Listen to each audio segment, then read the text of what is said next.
Kamajoba. Kamajoba. Heute von einem sehr besonderen Ort, nämlich einem Wasserfall namens Gweleti, der Gweleti-Wasserfall. Das hier ist wilder Oregano, das Gewürz, was man immer so auf Pizza macht. Und ich hatte letztes Jahr in der Provence so sehr den Wunsch, die Kräuter der Provence zu finden. Also dazu gehört auch Oregano. Den habe ich aber einfach nicht gefunden. Und jetzt laufen wir durch Georgien und zack, da ist er. Okay, zurück am Parkplatz. Wir dachten, wir rollen das ganze Feld von hinten auf. Wir sind nämlich jetzt ganz im Norden von Georgien wieder, quasi an der russischen Grenze. Also hinter dem Tunnel ist die Grenze. Deswegen ist ja auch so ein Verkehrschaos mit den ganzen LKW und irgendwelche Busse mit Touris kommen an. Und jetzt haben wir hier den Wasserfall gemacht und dann arbeiten wir uns jetzt weiter nach Süden vor.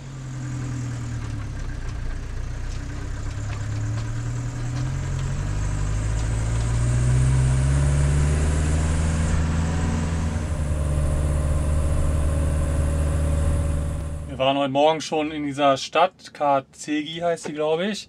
Und zwar ein bisschen schwer mit Stellplätzen dort. Und jetzt sind wir hier an diesem Tunnel, der übrigens kein Licht drin hat. Das ist also ein bisschen wie eine Höhle. Und daneben gibt es auch noch die alte Straße. Ist jetzt eher so ein schmaler Feldweg oder so. Und wir sind da gerade mal lang gelaufen. Und wir fahren da jetzt einfach ein Stück lang und parken da, weil da haben wir Ruhe, tolle Aussicht, Handyempfang. Let's go!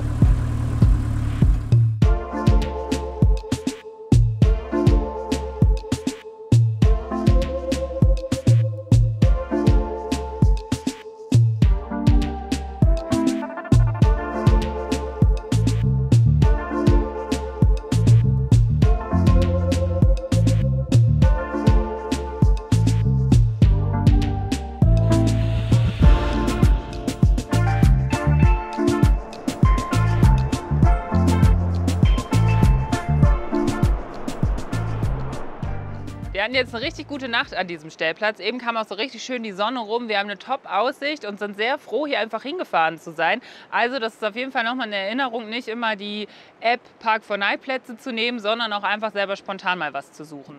Nachdem wir jetzt gestern zurückgekommen sind, haben wir nochmal mit einer App die Pflanzen bestimmt, um auch sicher zu sein, dass das ist, was wir denken, was es ist. Nicht, dass wir uns am Ende aus Versehen vergiften. Und Mariano hat tatsächlich noch Sandthymian gepflückt. Das heißt, wir haben jetzt Oregano und Sandthymian. Und die habe ich jetzt erstmal getrennt und ein bisschen die harten Stöcke und so rausgemacht, sodass wir die jetzt hier knallt immer die Sonne drauf, gut trocknen lassen können. Und dann können wir die getrockneten Kräuter am Ende raspeln und dann einfach als unsere Gewürze benutzen. Und sonst haben wir noch erfolgreich wachsende Kresse. Die ist sehr widerstandsfähig, trotz verschiedenen Temperaturen. Bei anderen Pflanzen funktioniert es mit dem im Van anbauen immer nicht so. Deswegen finde ich es cooler, wenn wir auf Reisen sind, Sachen einfach aus der Natur zu nehmen und die dann zu benutzen. So, jetzt geht's weiter. Heute wandern wir hoch zu diesem Kloster, Kirche auf so einem Berg. Da hat man, glaube ich, eine tolle Aussicht. Jetzt müssen wir allerdings hier erstmal wieder rückwärts rausfahren und dann durch diesen dunklen Tunnel. Ohne dabei die Klippe runterzufallen. Scherz.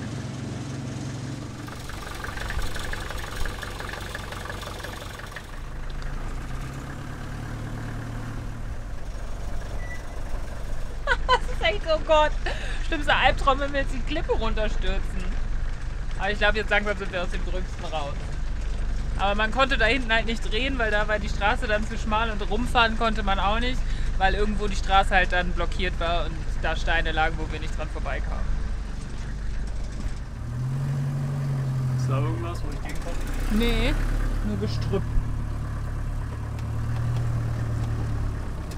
Yay! Jetzt müssen wir nur noch durch diesen Tunnel ohne Licht. Der ist einfach null beleuchtet. Ja. Kommt da was? Nee, glaub nicht. Sieht man nicht, ne? Nee. Er ist unbeleuchtet und die Straße ist halt auch nicht gut. Also.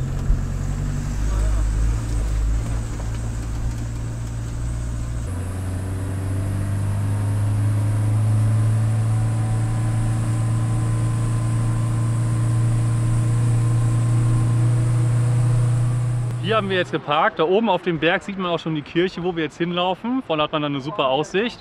Es ist irgendwie eine Straße gesperrt, deswegen muss man dann so eine Schotterpiste lang fahren. Und das wollen wir jetzt nicht mit unserem Auto machen, ist wahrscheinlich auch viel zu steil. Deswegen laufen wir jetzt einfach von hier, es ist gar nicht so weit, halt nur da hoch. Und wir laufen jetzt aber erstmal so rum durch das Dorf und gucken, ob wir noch so ein Puri-Brot uns auf dem Weg mitnehmen können. Und hier laufen wieder ganz viele Kühe rum, aber auch Babykühe. Oh. Wir sind übrigens in Stephansminda, das hieß mal Katzbergi, so wie diese ganze Region und auch dieser Nationalpark. Und hier sieht man noch mal richtig gut, wie interessant die georgische Schrift ist, weil die können wir zum Beispiel gar nicht lesen, weil Georgisch, glaube ich, eine eigene Sprache und eine eigene Schrift hat, was ja sehr außergewöhnlich ist. Und dementsprechend ist es halt für jemanden, der an andere Schriften gewöhnt ist, sehr schwer, das jetzt mal eben zu lernen.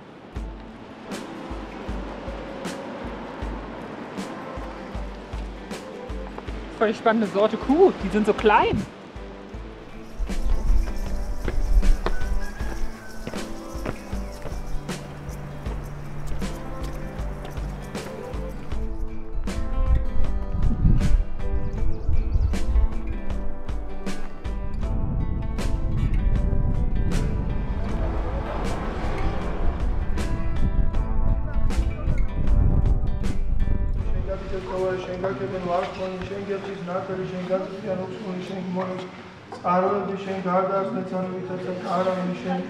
So, wir haben es nach oben geschafft.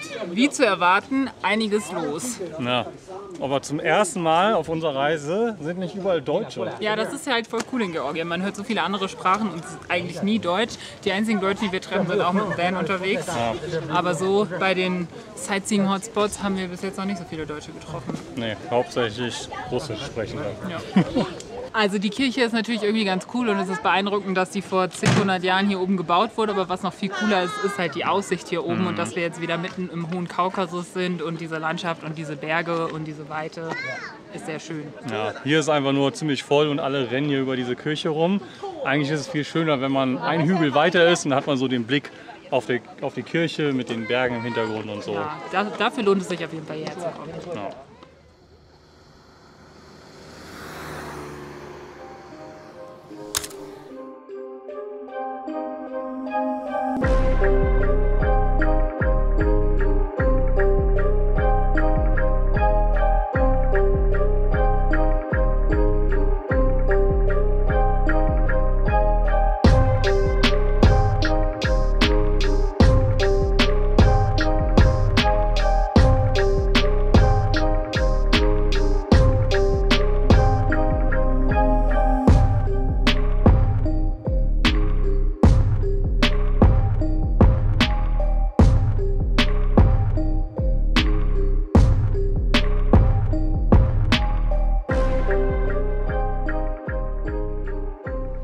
Wir waren jetzt 2 Tage hier oberhalb der Stadt von Stephansminda, das ist die Stadt da unten im Tal. Sind heute Morgen noch mal hier hoch zu so einer Kirche gelaufen, richtig schöne Aussicht. Da haben wir jetzt nichts gefilmt, weil man muss auch nicht mal alles filmen. Aber wir haben was dann in der Insta-Story gezeigt, also wenn ihr so tägliche Updates wollt, folgt uns dort. Jetzt fahren wir aber weiter und weil die Stadt eigentlich so der einzige Ort ist, wo man alles bekommt, so einkaufen, tanken und so weiter, machen wir das jetzt erstmal noch.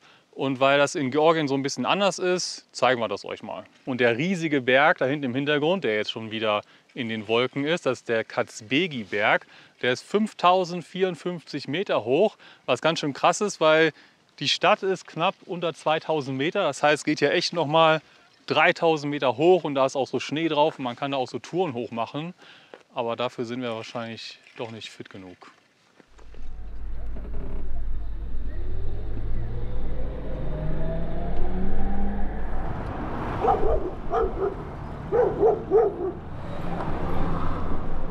Erster Stopp Wasser auffüllen und danach müssen wir mal wieder Geld wechseln. Wir haben nämlich kein georgisches Bargeld mehr.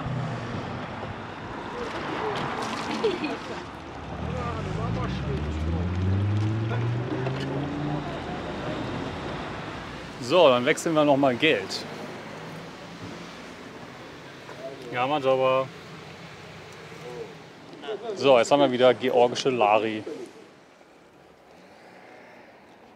Es ist soweit, unser Internet ist alle. Das heißt, wir sind schon einen Monat hier und müssen jetzt ganz einfach die SIM-Karte wieder aufladen. Und Unlimited Internet, also grenzenloses Internet, ist erstmal total günstig hier. Und dann ist es auch total einfach für Touris, das Ganze aufzuladen. Es gibt nämlich überall einfach so Automaten, kann man Englisch auswählen Mobile Top-Up, da muss man seine Nummer eingeben.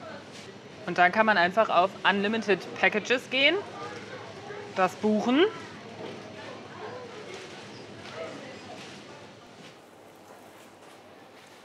Jetzt füllen wir hier Nudeln nach mit unserer mitgebrachten Plastiktüte. Und ja, wir essen viele Nudeln.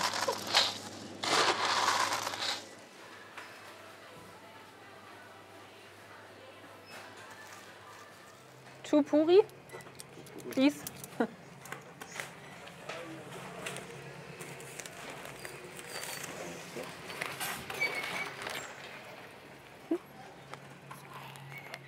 Darauf haben wir jetzt ungefähr 4 Tage gewartet, weil immer, wenn wir hier waren, waren gerade keine frischen da. Jetzt hat er eben gesagt, 3 Minuten warten, dann waren wir kurz die anderen Sachen kaufen und jetzt haben wir uns 2 frische Puri gekauft. Das ist einfach so geil. So, jetzt gehen wir hier nochmal bei so einem Gemüsestand das ganze Gemüse kaufen, weil es halt viel billiger, als wenn wir das jetzt im Supermarkt machen. Und hier gibt es auch mal sehr viel mehr Auswahl. Mal sehen, die sind wahrscheinlich wieder nicht so reif.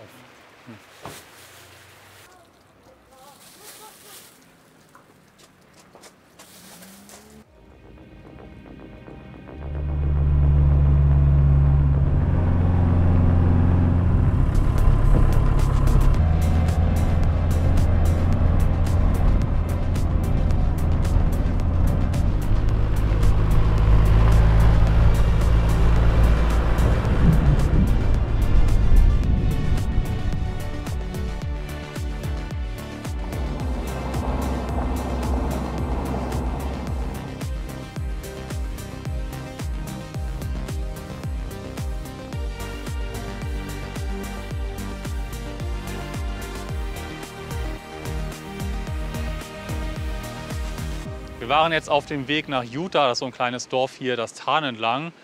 Und erst ging es so ganz flach durch das Tal, irgendwann endete halt die Teerstraße, dann war es Schotter. Aber jetzt ging es hier so recht steil den Berg hoch, auch so Schotterstraße. Und das hat unser alter Van nicht ganz geschafft. Deswegen stehen wir jetzt hier am Fluss. Aber gar nicht so schlimm. Hier sieht es auch ganz schön aus. Und dann müssen wir halt irgendwie die letzten 3 Kilometer bis zu dem Dorf laufen. Aber das machen wir dann alles morgen.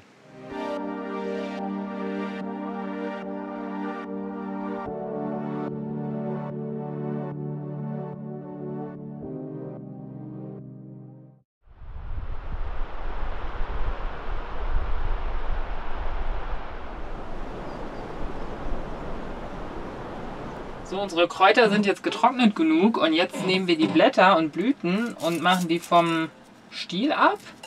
Und danach werden sie geraspelt. So, das war der letzte. Und jetzt wird das alles mit dieser tollen Mühle geraspelt. Hier oben ein bisschen rein. So, jetzt wird alles in unsere tolle Kräuter der Provence-Dose gefüllt. Da ist noch ein ganz bisschen Rosmarin aus Griechenland drin. Und dann haben wir unsere eigene Wildkräuter-Gewürzmischung gemacht.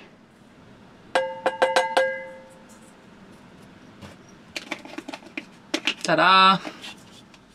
Ja, sehr schön. Jetzt aber zum Frühstück. Wir machen halt morgens immer Brötchenteig, aber wir haben jetzt kein Mehl gekauft, sondern wahrscheinlich irgendwie Weizengrieß oder so, weil so sieht auf jeden Fall nicht normalerweise unser Brötchenteig aus. Das ist halt irgendwie so viel grobkörniger. Und wir haben halt diese Verkäuferin nicht ganz verstanden oder sie hat uns nicht verstanden und wir so, ja, 2 Kilo bitte. Und jetzt haben wir halt noch 2 Kilo von dem Zeug, können aber irgendwie damit keine Brötchen backen. Gestern haben wir noch versucht, Pancakes zu machen. Das hat so halbwegs funktioniert, hat aber auch nicht so gut geschmeckt. Also wenn ihr irgendwelche Rezepte habt, was man wahrscheinlich mit Weizengrieß machen kann, dann schreibt die uns.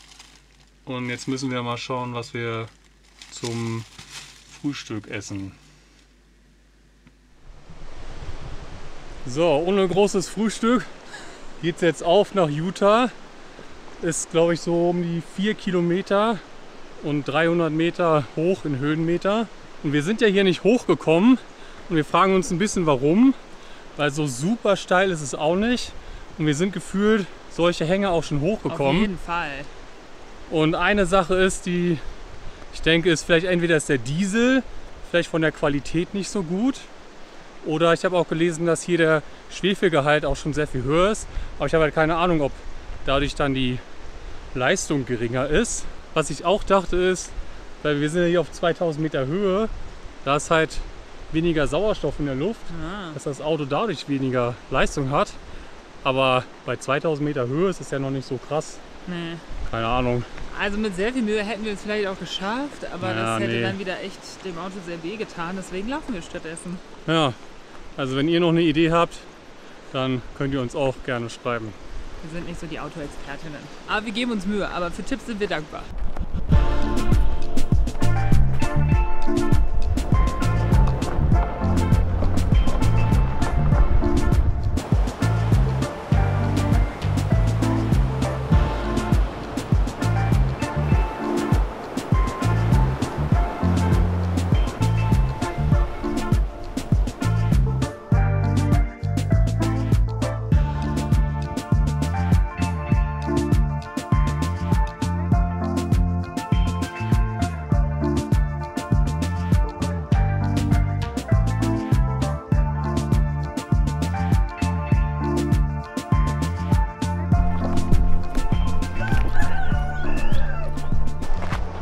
Vielen Dank. Dankeschön. Wir haben es jetzt nach Utah geschafft und sind noch ein bisschen oberhalb des Dorfes hochgewandert. Und hinter uns diese Bergkette nennt man die Dolomiten Georgiens, weil diese Bergformationen halt so ähnlich sind wie in den Dolomiten. Uns reicht das aber jetzt erstmal, weil wir schon nach Utah laufen mussten. Aber wahrscheinlich kann man sonst hier auch einfach bleiben. Also das Dorf ist richtig klein, das sind gefühlt irgendwie 10 Häuser. Und man kommt halt hierher, um dann in der Umgebung wandern zu gehen. So, wir suchen uns dann jetzt mal ein kleines Geschäft, um Mehl zu kaufen und was zu frühstücken. Vielen Dank fürs Zuschauen. Wir sehen uns nächste Woche nach Bambies.